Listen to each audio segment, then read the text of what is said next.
ఇందులో తీసి పెట్టేసుకున్నాం ఫ్రెండ్స్ కర్రీ. తర్వాత బిర్యానీ చేసేసుకున్నామా. బిర్యానీ పులావ్ అంతా ఒకటే కదా ఫ్రెండ్స్. పులావ్లో టమాటా తక్కువ వేస్తారు అనుకుంటా, ఎక్కువ వేస్తారు తెలియదు కొంచెం.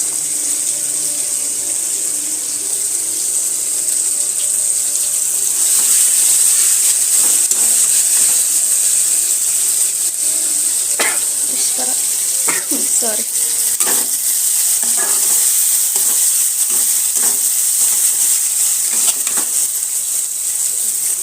కర్రీ తీసి పెట్టేసుకున్నాను ఫ్రెండ్స్. మిగతాది మనము నానబెట్టుకున్న ఈ 1 గ్లాస్ బియ్యము వేసుకున్నాను ఇందులో. ఓకేనా.